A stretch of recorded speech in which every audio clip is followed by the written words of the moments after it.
Something is happening right now, and most Christians have no idea.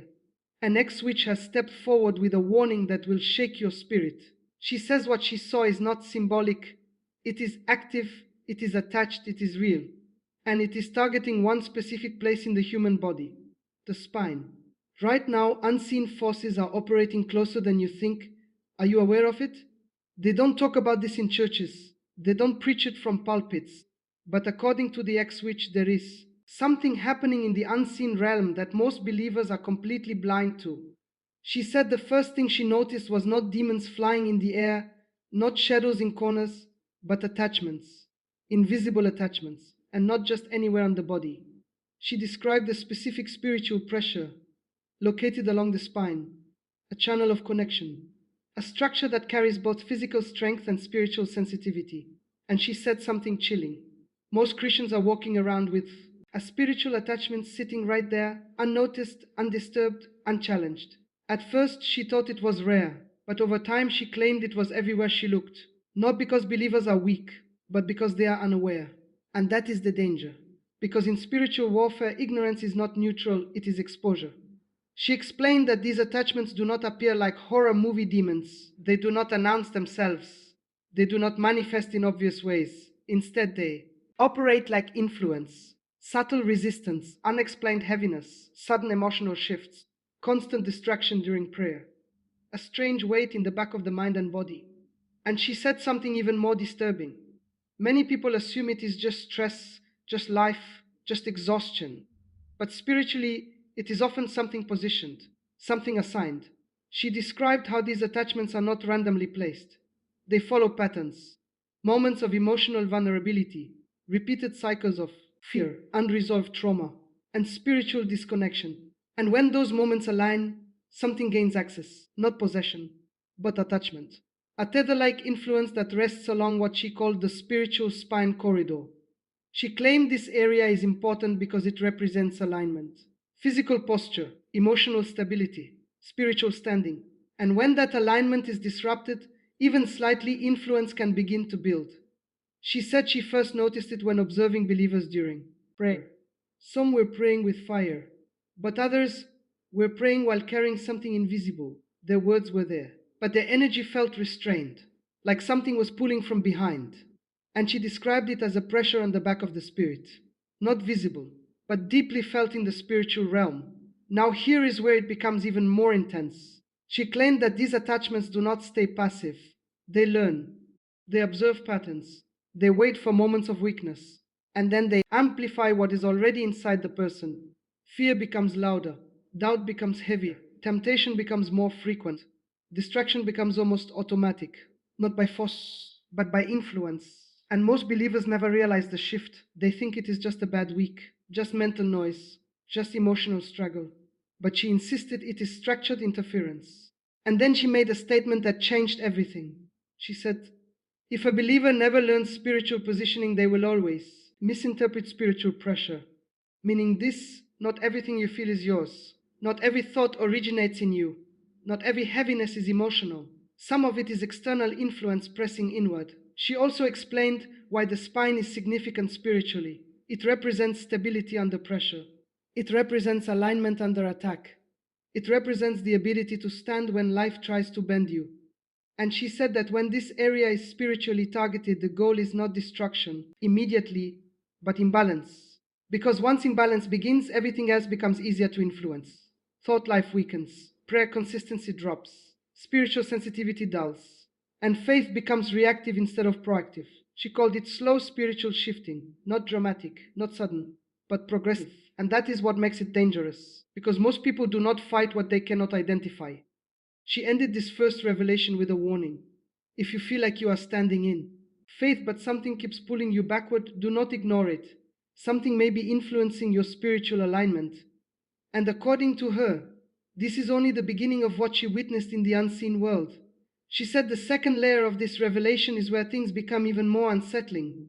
Because once the attachment is in place, it does not remain silent. It begins to interact with daily life, not in a dramatic movie-like way, but in patterns that feel strangely normal at first. She described it as influence that works through repetition. The same thoughts returning again and again. the same emotional triggers appearing in cycles, the same sudden loss of focus during spiritual moments. And people assume it is just personality, just habit, just human inconsistency. But she insisted it is something more structured than that. She said these attachments often begin to strengthen during moments when a believer is isolated, not just physically alone, but spiritually disconnected, when prayer becomes inconsistent, when worship becomes mechanical, when faith becomes reactive instead of intentional. That is when influence deepens. And she said something very specific. These forces don't need your agreement, they only need your attention. Because attention is where influence grows. She explained that once attention is captured repeatedly in the same emotional direction, fear, anxiety, anger, lust, confusion, it becomes easier for that influence to stabilize. Not control the person fully, but shape their reactions. And that is where many believers lose spiritual clarity without realizing it. They still believe, they still pray, they still attend, but something in their internal world becomes unstable. She described it as a disconnect between intention and strength. You want to pray, but you feel resistance. You want to focus, but your mind drifts. You want peace, but your emotions spike without warning. And she said this is not random. It is interference targeting alignment. She also revealed something else she observed. These influences often intensify around moments of spiritual breakthrough. When a believer is close to growth, closer to discipline, closer to a deeper level of faith, something tries to interrupt consistency, sudden fatigue, unexpected distractions, emotional conflict, arguments that appear out of nowhere, a heavy mental fog right before spiritual progress. She called it pre-breakthrough resistance. Most people mistake it for coincidence, but in her experience, it follows patterns too precise to ignore. Then she described how it feels from a spiritual perception standpoint. She said it is like pressure building from behind the person's awareness, not visible, not audible, but deeply influential, like something is trying to bend focus away from alignment. And the goal is simple: disrupt consistency long enough to weaken spiritual structure, because consistency is what builds spiritual strength, and inconsistency is what creates openings. She said one of the most dangerous effects is what she called delayed obedience. That moment when a believer feels led to pray, but postpones it, feels led to read scripture but delays it, feels a conviction but ignores it, and over time, delay becomes habit, and habit becomes distance, not from faith entirely, but from spiritual sensitivity. She warned that this is how many believers slowly lose awareness without realizing it, not through rebellion, but through postponement. She also described how emotional instability often increases when these attachments strengthen. Not constant chaos, but sudden emotional shifts. One moment calm, the next overwhelmed. One moment hopeful, the next doubtful. One moment focused, the next scattered. And the person assumes it is just life pressure. But she said it is often influence interacting with internal weakness points. She gave a strong warning here. If you keep mislabeling spiritual pressure as normal emotion, you will never confront what is actually influencing you. And then she added something even more serious. She said many believers are fighting battles at the wrong level.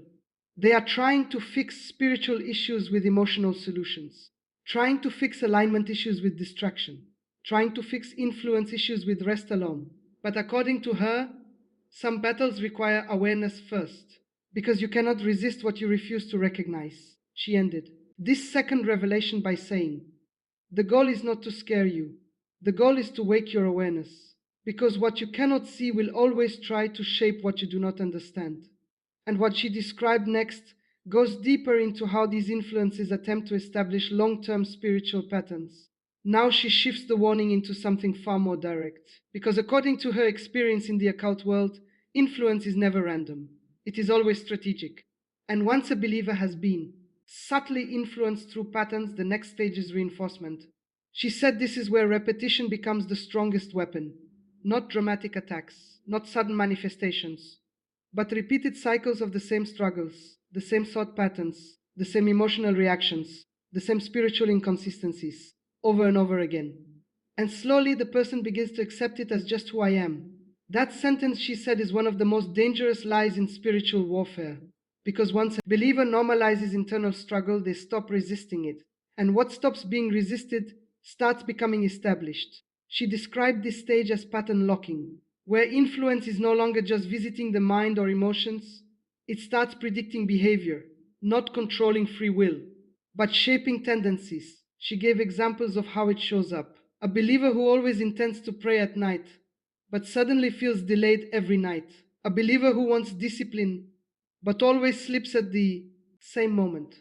A believer who feels spiritual fire, but loses it right after emotional triggers. She said this repetition is not accidental, it is reinforcement. And reinforcement creates familiarity, and familiarity reduces resistance. That is how influence becomes normalized. She then explained something even deeper. She said these patterns often attach themselves to emotional memory points, moments of fear from the past, moments of rejection, moments of trauma, moments of failure, and instead of healing, those moments become entry references. Every time a similar emotion appears, the old pattern reactivates, not because the past is alive, but because the influence uses memory pathways as access points. She called it emotional echo activation. And she said most believers never realize they are reacting from old wounds rather than present truth. That is why the same cycles repeat. Not because the future is fixed, but because the response pattern is unbroken. She also warned about something very subtle. When spiritual sensitivity decreases, discernment weakens. And when discernment weakens, the believer stops noticing the difference between conviction and confusion, between internal peace and internal pressure, between spiritual guidance and emotional reaction. Everything begins to feel the same. And that is dangerous, because clarity is protection in spiritual warfare. She said once clarity is lost, influence does not need to push anymore. It only needs to suggest a thought appears and is accepted without resistance. A feeling rises and is followed without question. A reaction forms and becomes habit. And slowly the believer begins operating on autopilot. She described it as spiritual drifting, not falling suddenly, but slowly moving without awareness. She gave a strong warning here. If you are no longer questioning your internal patterns, you may already be inside repetition influence. She also said something powerful about prayer during this stage. Prayer does not stop, but it can lose weight. Words are spoken, but alignment is missing. Routine continues, but depth is reduced. Emotion is present, but authority is weakened. And she said this is one of the most deceptive phases, because from the outside everything looks normal, but internally something is being shaped. She explained that the goal of pattern reinforcement is not immediate destruction, it is predictability. Because once behavior becomes predictable, resistance becomes easier to anticipate. And once resistance is predictable, it becomes easier to bypass. She ended this section with a serious reflection. Most believers are not losing battles in one moment. They are losing them in repeated small agreements with patterns they never challenged. And she said the final stage she witnessed is where awareness becomes the only real defense left. She said the final stage is where everything becomes clearer and more urgent. Because once patterns are reinforced, influence no longer needs to work hard. It only needs maintenance. And maintenance is the most silent phase of all. At this point, the believer is not necessarily living in obvious spiritual collapse. They are still praying, still believing, still trying. But something deeper has shifted. Consistency now requires extreme effort. Focus drains faster than before. Spiritual motivation rises and falls unpredictably. And she said this is where many people misunderstand the situation completely, assume it is burnout, or emotional fatigue, or just life pressure.